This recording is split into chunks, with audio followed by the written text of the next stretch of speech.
हाथी और शरारती तोते की कहानी।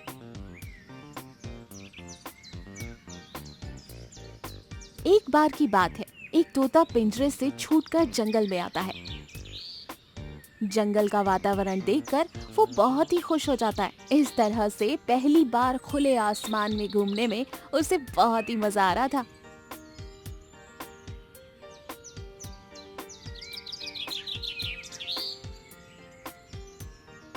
वो जंगल के एक पेड़ पर रहने लगता है। ये जंगल का वातावरण कितना अच्छा है, कितने सारे फल खाने को मिलते हैं यहाँ। पर ये क्या, बस फल खाओ, घूमो और फिरो और सो जाओ, कोई भी मनोरंजन नहीं है। भला ये कौन सी लाइफ हुई? तोता ऐसा सोचकर खुद के मनोरंजन के लिए जंगल के जानवरों के साथ शरारत करने लगता है। एक बार तोता हाथी को पेड़ के नीचे सोता हुआ देखता है। तभी उसको एक शरारत सूझती है। तोता एक रस्सी लगाकर हाथी के ऊपर फेंक देता है और कहता है, अरे सांप सांप सांप, उठो, भागो भागो। हाथी सब समझ जाता है कि ये तोते की ही शरारत है। वो बिना आंखें खोले ही रस्सी को अपनी सूंड से फेंक देता है और सोता ही रहता है। तब तोता सोचता है, अरे ये मोटा हाथी तो डरा ही नहीं। हाँ, अब इसकी नींद तोड़ने के लिए कुछ अलग करना होगा।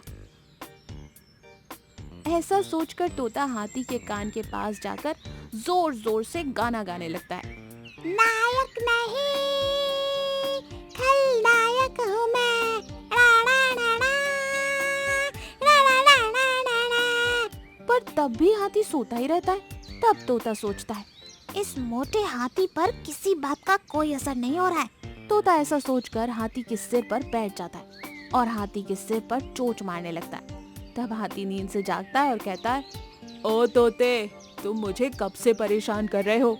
अगर अब एक बार भी मेरे पीछे आए और मुझे परेशान किया ना, तो मैं तुम्हें छोड़ूंगा नहीं। ऐसा कहकर हाथी वहाँ से चला जाता है। तोते को हाथी को परेशान करके बहुत मजा आता है और वो फिर से हाथी को परेशान करने जाता है। तब पेड़ पर बैठा बंदर तोते से कहता है, अरे तोते, मैं कब से देख रहा हूँ, तू हाथी को परेशान करे ही जा रहा है, करे ही जा रहा है। हाथी कुछ नहीं कह रहा तो इसका मतलब ये मत सोच कि तू उसका फायदा उठा लेगा। देखना, हाथी को गुस्सा आया ना तो तेरी खैर नहीं, पहले ही बता रहा हूँ। अरे कुछ नहीं होगा, कितना मजा आ रहा है हाथी को परेशान करने में। अब तो तू देखता जा कैसे मैं उसकी नींद हराम करता हूँ। बंदर के समझाने पर भी तोता बाज नहीं आता और वो हाथी के पीछे पीछे जाकर उसके सिर पर चोंच मार मार कर उसको तंग करता ही रहता है। हाथी परेशान होकर सोचता है, अब तो इस तोते को सबक सिखाना ही पड़ेगा। अब आ मेरे पास, मैं तुझे पानी में ही डुबो दूंगा।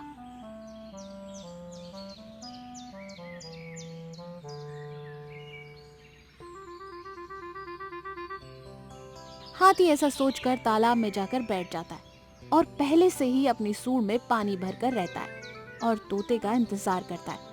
तोता वहां भी पहुंच जाता है और हाथी के सिर पर बैठकर चोंच मारना शुरू कर देता है। पर तभी हाथी अपनी सूंड से तोते पर पानी फेंकता है, जिस वजह से तोता तालाब में गिर जाता है। तोता पानी में डूबते ही हाथी से कहता है, हाथी भाई, मुझे डूबने नहीं देना, बचा लो। आज के बाद ऐसा कुछ नहीं करूंगा। अब क्या किसी को भी परेशान नहीं करूंगा। मुझे माफ कर दो हाथी भाई। डूबते हुए तोते पर हाथी को दया आ जाती है और हाथी तोते को बचा लेता है। उस दिन के बाद से तोता सुधर जाता है और किसी को भी परेशान नहीं करता। देखा आपने, किसी को परेशान करने की भी एक हद होती है और हमें अपनी हद कभी पार नहीं करनी चाहिए। इससे हमारा ही नुकसान होता है। जिराफ और हाथी।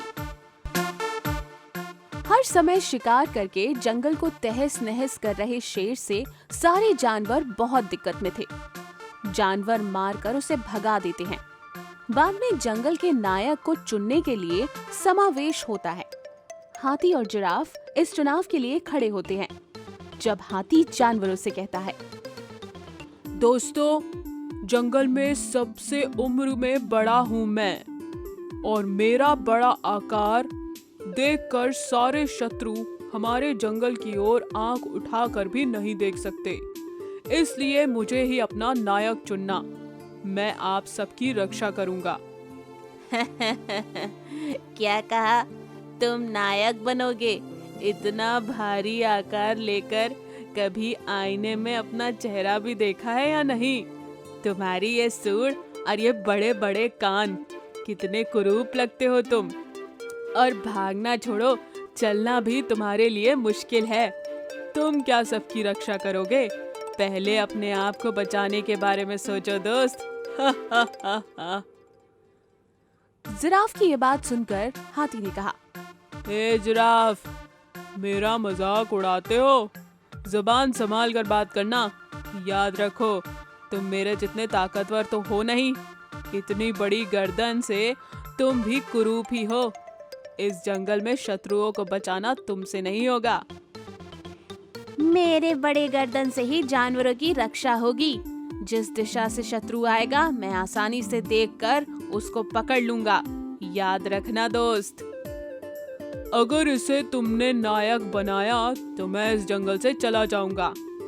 तुम्हारे जैसे को चुना तो मैं भी यहाँ से चला जाऊंगा। इस तरह दोनों में वाद विवाद होता है। आखिरकार ये निर्णय लिया जाता है कि जंगल को 2 समान भागों में बांट दिया जाएगा और जानवर भी 2 झुंड में बांटे जाएंगे। फिर जिराफ के हिस्से में जंगल में पानी बहुत ज्यादा होता है और खाना बहुत कम। हाथी के हिस्से में खाना बहुत ज्यादा होता है लेकिन पानी बहुत कम। इसके मुताबिक जानवर भी अपने प्रांत चुन लेते हैं। मेरे हिस्से के जंगल में बहुत ज्यादा आहार है, पानी की कोई समस्या नहीं होगी। हम केवल फल खाकर गुजारा कर सकते हैं, लेकिन पानी का इस्तेमाल सावधानी से करना होगा। इस तरह से जिराफ भी अपने साथी जानवरों को संबोधित करता है। दोस्तों, हमारे हिस्से में जंगल का बहुत सारा पानी है, इसलिए हम पानी पीकर ही आसानी से जी सकते हैं, लेकिन खाना थोड़ा कम होगा। ये सुनकर सारे जानवर मान जाते हैं। थोड़े दिन गुजरने के बाद एक बार हाथी को बहुत ज्यादा प्यास लगती है।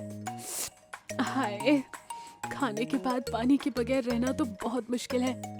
मेरे जैसे भारी शरीर वाले के लिए तो पानी बहुत ज्यादा जरूरी है। कम पानी से गुजारा करना बहुत मुश्किल है। अभी तो बहुत थोड़ा पानी ही बचा है। अगर मैं पी लूं तो बाकी जानवरों का क्या होगा? लेकिन बगैर पानी भी तो नहीं जी सकता मैं, इसलिए रात के समय चुपचाप आकर पी जाऊंगा। इस तरह रात होने पर हाथी सारा पानी पी लेता है।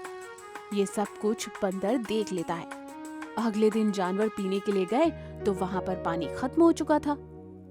जब बंदर हाथी से कहता है, आप कैसे नायक हो? केवल अपने प्राण बचाने के लिए सारा पानी पी गए। मुझे माफ कर दो दोस्तों, हमारी जिद पूरी करने के लिए हमने आपको ही धोखा दे दिया। आज ही हमारे दोस्तों से मैं बात करूंगा और फिर से सब मिलजुल कर रहेंगे। और दूसरी ओर आहार के बिना जिराफ की भी हालत काफी बिगड़ चुकी थी। हाय रे, कितने दिन हो गए पानी पीकर जी सकूं। मैं कितने और दिन पानी पीकर जी सकता हूँ और भूखा भी नहीं रह सकता अब तो। आज रात बचा कुछ आहार खा लेता हूँ, बाकी के बारे में कल सोचूंगा, वरना मेरे प्राण चले जाएंगे। इस तरह रात के समय जिराफ अपनी बड़ी गर्दन से सारा आहार खा लेता है। हिरण ये सब कुछ देख लेता है।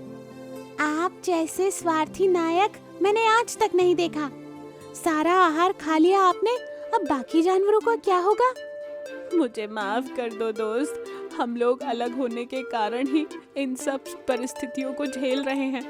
आज से हम लोग मिलजुल कर रहेंगे। अभी अपने दोस्त से जाकर बात करता हूँ मैं। इस तरह हाथी और जिराफ दोनों ने झुंड को एक जगह मिलने को कहा। दोस्तों, हम बिछड़कर काफी कष्ट झेल रहे हैं, इसलिए आज से हम मिलजुल कर रहेंगे।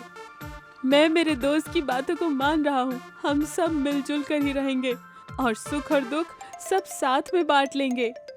ये सुनकर सारे जानवर बहुत खुश होते हैं और खुशी से अपना जीवन बिताते हैं। Tractor thief. वाराणसी के जंगल में एक बहुत बड़ा शेर रहता था। उसका जंगल में बहुत रुतबा था। जंगल के सारे जानवर शेर का बहुत आदर करते और उसके कहे मुताबिक ही जंगल का शासन चलाते। जंगल में बाकी जानवरों के जैसे एक गोरिल्ला भी रहता था। वो शेर का दोस्त था। एक दिन दोनों नदी किनारे बैठकर रहते हैं। दोनों में अच्छे से बात होती रहती है। दोनों अच्छे दोस्त होने के बावजूद छोटी सी बात पर झगड़ा हो जाता है। शेर राजा, मैं आपसे एक बात पूछना चाहता हूँ जिससे ये साबित हो जाएगा कि आप सही में बहुत होशियार हो। हाँ हाँ, पूछो, क्या पूछना चाहते हो? अच्छा बताओ, पानी का रंग नीला होता है या किसी ने उसमें रंग मिलाया है? अरे पानी का कोई रंग नहीं होता गोरिल्ला, वो तो जो रंग उसमें मिलाओ वैसा बन जाता है। अरे नहीं राजा जी, आप तो बेवकूफ हो। पानी में तो रंग मिलाया गया है, इसलिए वो नीला है। अबे बेवकूफ गोरिल्ला, तेरे बाप दादाओं ने जैसे उस मगरमच्छ को बेवकूफ बनाया, तूने मुझे भी वैसा ही समझ रखा है क्या? ज्यादा होशियार बनने की कोशिश मत कर, वरना तेरे टुकड़े टुकड़े करके खा जाऊंगा, अभी के अभी। ये बोलकर शेर वहां से चला जाता है, लेकिन अपने बाप दादाओं की बात सुनकर गोरिल्ला को बड़ा गुस्सा आता है। वो कहता है, कोई बात नहीं शेर राजा, तुझे तो मैं देख लूंगा, ऐसा बदला लूंगा कि तू भी याद रखेगा।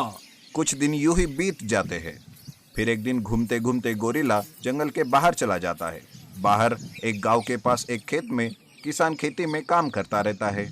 अरे वाह, ये ट्रैक्टर तो बड़ा अच्छा है, इसको कैसे चलाना है वो भी मैं जानता हूँ।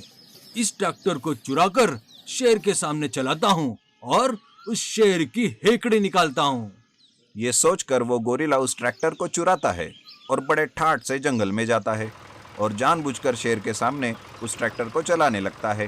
ना ना ना ना ना, अरे आजा मेरी गाड़ी में बैठ जा, आजा मेरी गाड़ी में बैठ जा, सामने से हट रहे हो, चल हट, बड़ी गाड़ी आ रही है, चलो इधर से निकलो। शेर गोरिल्ला की हरकत और उसके ट्रैक्टर की तरफ देखता ही रहता है और कहता है, अरे ये क्या है और ये गोरिल्ला के पास कैसे आया? गोरिल्ला थोड़ी देर के बाद ट्रैक्टर को शेर के पास ही रोकता है। क्यों शेर राजा, कैसी लगी मेरी सवारी? बैठो मेरे पीछे, घूम के आते हैं थोड़ा। अरे ये तो बहुत अच्छा है। शेर को बिठाकर गोरिल्ला गोल गोल राउंड मारता है और ट्रैक्टर घुमाते घुमाते धोखे से शेर को जोर से थप्पड़ मार के नदी में गिराकर भाग जाता है। अरे मर गया रे, मेरी कमर टूट गई। गोरिल्ला, ये तूने अच्छा नहीं किया, तू अगर मिला तो तुझे कच्चा चबा जाऊंगा बे।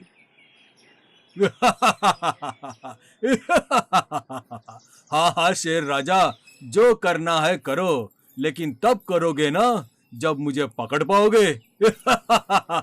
मैं नहीं डरता तुमसे। ऐसा कहकर गोरिल्ला वहां से भाग जाता है। शेर बहुत गुस्से में आकर अपने दरबार जाता है और लोमड़ी को पूछता है, कहाँ है वो गोरिल्ला जो मुझे पानी में फेंक कर भाग गया? आज तो वो मेरे हाथों से मरेगा। मुझे तो नहीं पता शेर राजा, वो यहाँ आया ही नहीं। गोरिल्ला को ढूंढते ढूंढते शेर को एक खरगोश मिलता है। शेर उसे पूछता है तो खरगोश कहता है कि वो एक पेड़ के नीचे ट्रैक्टर रखकर उस पेड़ पर बैठा आराम कर रहा है। ये सुनकर शेर उस पेड़ के नीचे जाता है, लेकिन गोरिल्ला को पकड़ने के चक्कर में शेर एक जानवर पकड़ने के जाल में फंस जाता है। उसे देखकर गोरिल्ला जोर जोर से हंसता है और कहता है, अच्छा हुआ तुम्हारे साथ शेर राजा, मुझे मारने आए थे, अब भुगतो, वो शिकारी आकर तुम्हें लेके जाएगा अब। शेर ये देखकर बहुत नाराज होता है और गोरिल्ला से कहने लगता है, अरे गोरिल्ला, मुझे माफ कर दे यार, मैंने तेरा मन दुखाया, मुझे माफ कर दे, लेकिन मुझे यहाँ से निकाल ले। तेरा क्या भरोसा शेर, तूने मुझे अगर खा लिया तो? अरे नहीं नहीं, मैं तुझे कुछ नहीं करूंगा, पक्का कुछ नहीं करूंगा। ये सुनकर गोरिल्ला शेर पर तरस खाकर उसे जाल से छुड़ा लेता है और फिर दोनों फिर से अच्छे से दोस्त बनकर वापस जंगल चले जाते हैं। ये कहानी अच्छी लगी तो इसे लाइक कीजिए। ऐसी और कहानी देखने के लिए हमारे चैनल को सब्सक्राइब करें और नोटिफिकेशन पाने के लिए बेल आइकन पर क्लिक कीजिए।